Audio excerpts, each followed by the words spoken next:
Hello students, आज के video में हम लोग रेशनल नंबर को नंबर लाइन पे कैसे रिप्रेजेंट करेंगे उसके बारे में सीखेंगे। तो चलिए हम लोग स्टार्ट करते हैं। सपोज दैट 5/7 है। इस 5/7 को हमें रेशनल नंबर लाइन पे रिप्रेजेंट करना हो। ये है रेशनल नंबर। तो इसको कैसे करेंगे? तो देखिए, सबसे पहले हम ये डिसाइड हमें करना होगा कि ये किस दो नेचुरल नंबर के बीच, किस दो इंटीजर के बीच ये लाई करता है। ठीक है, तो 5/7 है। न्यूमरेटर छोटा है, डिनोमिनेटर बड़ा है, मतलब निश्चित ही है कि ये 1 से छोटा होगा और 0 से बड़ा है, क्योंकि निगेटिव तो है नहीं। तो यानी ये जो नंबर है वो 0 और 1 के बीच में लाई करेगा। ये नंबर जो है 0 से बड़ा है लेकिन 1 से छोटा है। कौन? 5/7। ठीक है, तो हमारा दो इंटीजर मिल गया कि ये 0 और 1 के बीच में लाई करेगा। तो अब हम क्या करेंगे? नंबर लाइन बनाएंगे। नंबर लाइन में ये 0 हो गया, इधर हम लोग पॉजिटिव नंबर लिखते हैं 1 2, जितना हमको जरूरत हो बढ़ा लेंगे अपना। इधर क्या होता है? नेगेटिव नंबर होता है। ठीक है, तो हमें ये तो पता चल गया कि ये 0 और 1 के बीच में लाई करता है। अगर फिर भी आपको दिक्कत हो रहा हो तो इसको पॉइंट में बदल के आप समझ सकते हैं। 0.7 समथिंग आएगा, तो ये क्या हो गया? 1 रुपया से कम है। 0 से बड़ा है लेकिन 1 रुपया से कम है, 70 पैसा के आसपास आ रहा है ना। तो 1 और 0 के बीच में जब लाइक करेगा यानी हमारा नंबर इसी के बीच में कहीं होगा। ठीक है, अब कहां होगा, कैसे रिप्रेजेंट करेंगे वो देख लेते हैं। तो नीचे है 7 और ऊपर है 5, यानी इस गैपिंग को हमें 7 पार्ट में बांटना है और उसमें से 5 पार्ट को हमें ले लेना है। 5/7 का मतलब क्या होता है? 7 पार्ट में से 5 पार्ट हमें चाहिए, हमें लेना है। तो हम इसको 7 पार्ट में बांटेंगे। 7 पार्ट में बांटने के लिए हमें 6 बार ही कट करना होगा, 7 बार नहीं। जैसे इस मार्कर को 2 पार्ट में बांटना है तो एक ही बार कट करेंगे ना, 2 पार्ट में बट जाएगा। उसी तरह से अगर हमको इसको 7 पार्ट में बांटना है तो 6 पार्ट में कट करेंगे और कट बराबर बराबर करना होगा, छोटा बड़ा नहीं। तो सपोज दैट 1 2 3 4 5 6, 6 कट कर दिए। अब देखिए 7 पार्ट में बट गया, 1 2 3 4 5 6 और 7, 7 पार्ट में बट गया। अब हमें लेना कितना पार्ट है? 5 पार्ट लेना है। तो ओरिजिन से स्टार्ट करेंगे, ओरिजिन की तरफ से, इधर से नहीं लेंगे, इधर से लेंगे। तो 1 पार्ट 2 3 4 5, ये हमारा हो गया 5/7। क्लियर है? कितना आसानी से रिप्रेजेंट हो गया। अब दूसरा एग्जांपल देखते हैं। यहां पे है -23/6। यहां तो न्यूमरेटर बड़ा है, हम क्या करेंगे? इसको पहले मिक्स फ्रैक्शन में कन्वर्ट कर देते हैं। -3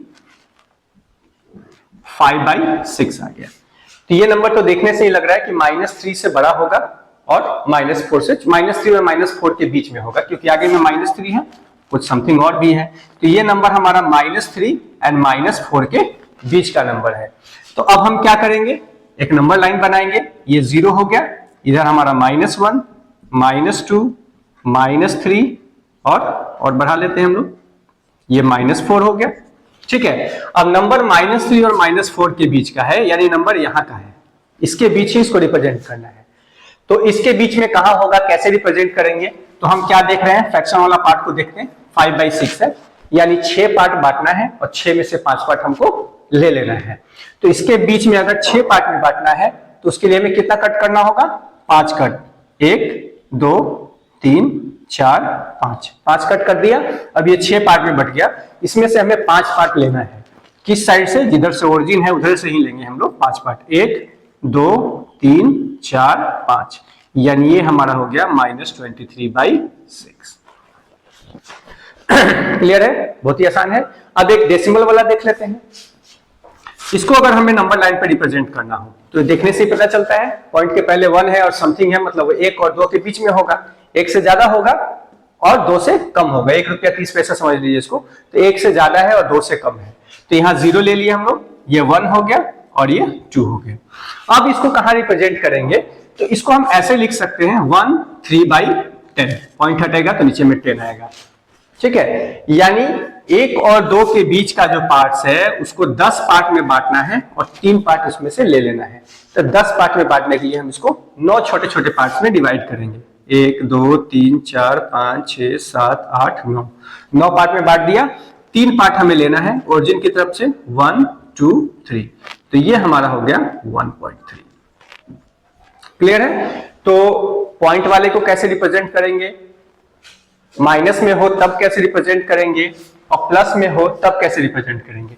यहां आप ध्यान रखना कि कभी भी न्यूमरेटर जब बड़ा हो, न्यूमरेटर सॉरी छोटा हो, तो वो 0 और 1 के बीच ही लाइक करेगा। ठीक है, अगर माइनस में हो तो 0 और -1 के बीच में लाई करेगा, और प्लस में हो तो 0 और 1 के बीच में लाई करेगा। बाकी तो आपको क्लियरली दिखता है, जैसे ही आप मिक्स फ्रैक्शन में कन्वर्ट करेंगे ना, तो आगे -3 है, उसके बाद समथिंग है, मतलब -3 के बाद कुछ आगे का होगा, यानी -4 होगा, यानी -3 और -4 के बीच में ही लाई करेगा। ठीक है, और इसमें तो दिखने से ही पता चल रहा है कि 1.30 है, मतलब 1 है, 1 से कुछ ज्यादा है, तो 1 और 2 के बीच में ही लाई करेगा। बट 2 नहीं है, क्योंकि 2 रहता तो यहाँ पे 2 भी लगा होता। ठीक है बच्चों, तो आई होप आप रेशनल नंबर को कैसे नंबर लाइन पे रिप्रेजेंट करेंगे वो आप अच्छी तरह से सीख लिए होंगे। ठीक है बच्चों, तो अगर वीडियो इंफॉर्मेटिव लगा हो तो जरूर सब्सक्राइब करें। धन्यवाद।